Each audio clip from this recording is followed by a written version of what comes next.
This is my team associated DC10 drift car, and in this video we're going to try to move the servo. If you've assembled your team associated DC10, or if you've watched my video on it, you'll know that it actually comes with a couple different mounting options here in the front. It has like what I'm going to call the up front, very close mounting location here, and it has the holes drilled both top and bottom for the servo mounts to go through. But of course, in a rear-wheel drive drift car, you want as much of the weight to the rear as possible. And so one of the things I noticed was 20 millimeters behind this hole is this hole, and 20 millimeters behind this hole is this hole. So it looks like you could slide the servo back 20 millimeters. When you look at the bottom, there's a hole for the front 20 millimeters back. There's not one for the rear. We have a couple different options here. I think we can move it back and just use the top holes. I don't believe that the servo would really move that much. I think maybe we could also use this one. That'd be 3 of the 4 holes holding it in. That'd probably be a great solution. We could come in here and try to drill another hole through this carbon fiber, but sometimes drilling through carbon fiber makes a mess. I think we're going to try to undo these screws, move it back, but then you notice we have a problem. This turnbuckle, it's going to be too short. To the rescue, if I did the math right, the Techno TKR 7250. This is an M3 threaded turnbuckle that is 78 millimeters in length. Hopefully, if I did the math right, that's just long enough to extend this rod back. Before I do anything too wild, I'm going to take my 2mm driver and take off this rod, and we're going to make sure that these actually fit. For my setup, I had this just shy of 45 millimeters, so maybe 44. With this new one, I'm going to put it at about 64, so that should give me roughly right for the length of the new arm once the servo is moved back. And the rod ends do, it turns out, actually fit on there absolutely beautifully. So I'm happy with that. And obviously we can adjust steering center a little bit with a fine-tune adjustment once we get everything bolted back up. With this part confirmed as a success, then it's on to the next part. 2 screws here, 2 screws here so that we can slide the servo back.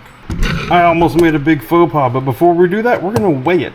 I doubt this is going to make that much of a difference in total front-rear weight balance, but we're going to weigh it just for giggles. So for before moving the servo back, 995 grams total, 341, almost 342 on the front, 653 on the rear.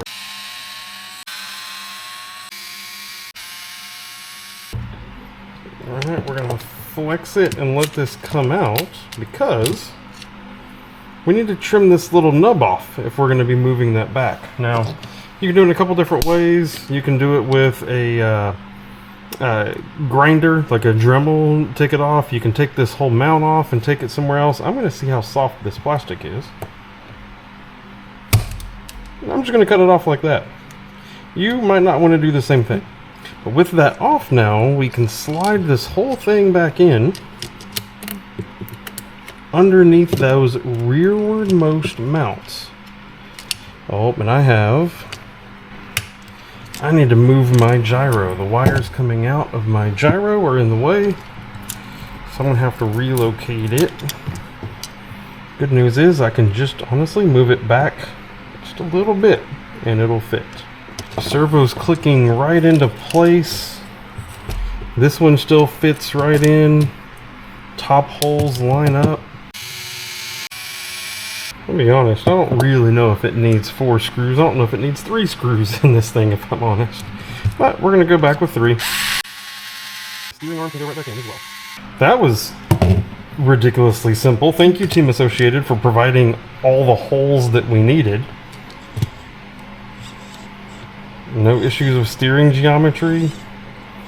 Yes, I'll need to reset, I'll need to lengthen or shorten this just a little bit to fine-tune center, of course, because I only got it roughly right, but ta-da! Or let's measure the weight and see how much it changed. All back together, the front is now 335. That is 7 grams off of it. And of course, that 7 grams went to the rear, now 660, so -7 + 7.